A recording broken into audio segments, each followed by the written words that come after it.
محترم پوښتنه کړې ده چې داسې دوه راوښیه، یو ذکر راوښیه، نجلۍ مې خوښه ده چې هغه په نکاح کړمه. تفصیل بیا وروسته درته بیان کړم د دې کیسې. محترمه، او رسول الله صلی الله علیه وسلم ته یو صحابي راغلی ویل یا رسول الله دعا وکړه چې پلانکی زما په نکاح سي. رسول الله صلی الله علیه وسلم څه ورته وایي؟ لو دعا لك اسرافیل و جبریل و میکائیل و حملة العرش.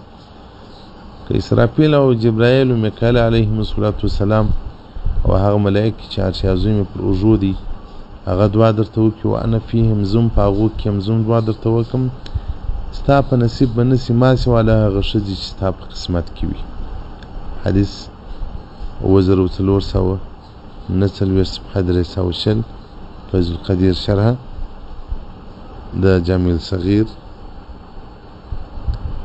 جلد نمبر 5 کې د حدیث روایت کړی دی. نو محترمه، نو زه به څه ذکر تا ته در وښیم.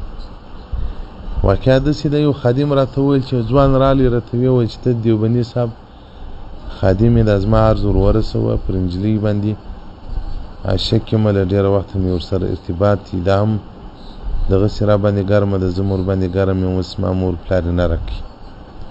نو زه قریب دې ته یم چې ځان مړ کړم یا نجلۍ مړه کړم یو چم وکړم.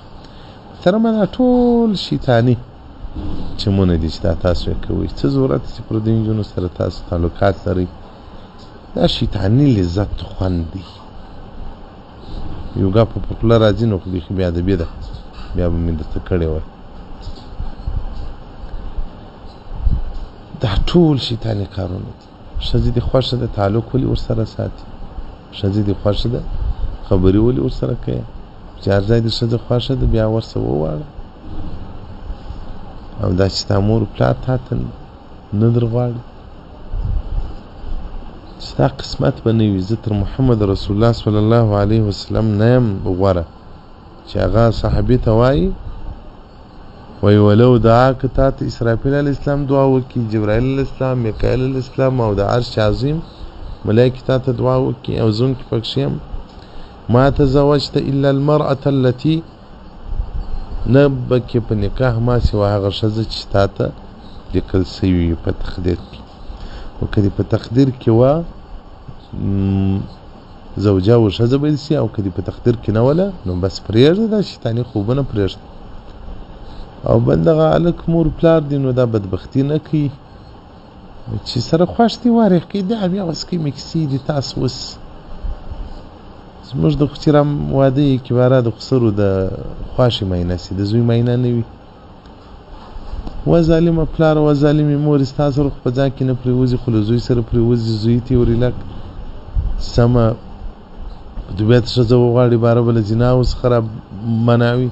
ډېر داسې ځوانان سته ما ته ژاړي، مولوي صاحب ما زناوې راڅخه کېږي. ولې هلکه زناوې ولې؟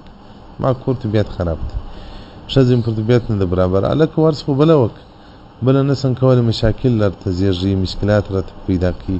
بس نو زه په پردیو ښځو باندې اخته یم چې خوښ یم هغه کوم، زنا یې ورسره کوم. و د ظالم زامن و انسانان یاست، بدبختان و حیوانان یاست. دا اوس څه د زنا دروازې و د بدبختۍ د مخلص کړي دي. مخکې وایي داسې د الله څخه وبېرېږه.